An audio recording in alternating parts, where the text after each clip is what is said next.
position, Hong Kong. En quatrième position, on a l'Argentine. En cinquième position, le Japon. Et en sixième position, le Canada. Juste pour que tout le monde comprenne, le gagnant de la course va directement dans les finales. Les autres vont retomber dans une autre course qui s'appelle le repêchage.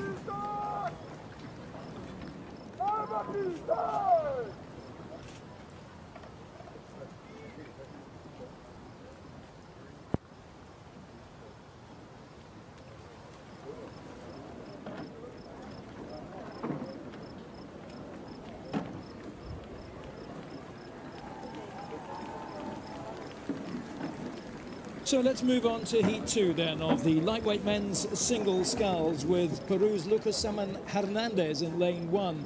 Niels Torre of Italy is in lane 2 with Gait Kadri of Tunisia in lane 3. In lane 4 representing Uruguay, Felipe Cluver Ferreira, and for France in lane 5, Baptiste Savayet. Dans la deuxième finale, ou je devrais dire dans la deuxième élimination, on a pour les hommes skiff poids léger. On a dans le couloir numéro 1 le Pérou, dans le couloir numéro 2 l'Italie, dans le couloir numéro 3 la Tunisie, dans le couloir numéro 4 l'Uruguay et dans le couloir numéro 5 la France.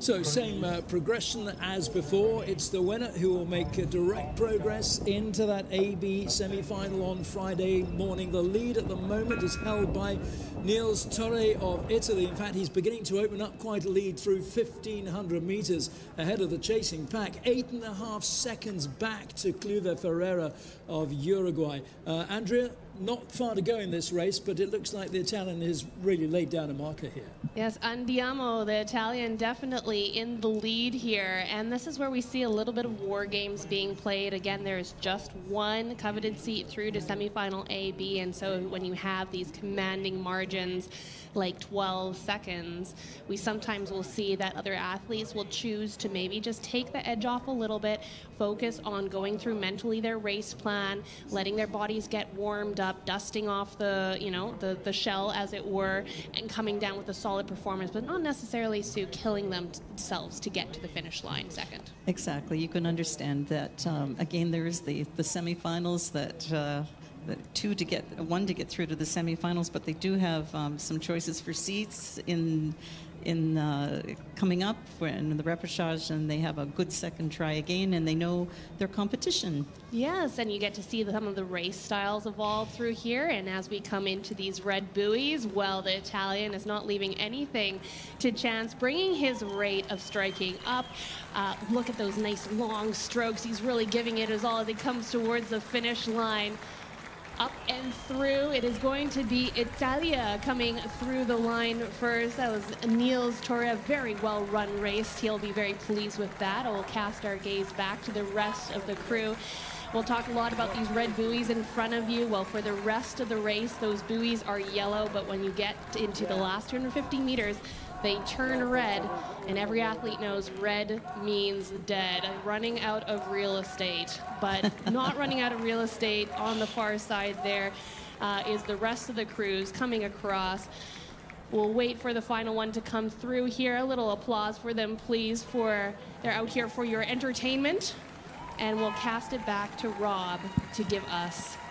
And that was a phenomenal time, that Italian, I have to say, Rob, before you give us the results, a world's best time in blistering conditions. 6:39.56. It's certainly up there or thereabouts. Really impressive from Niels Torre.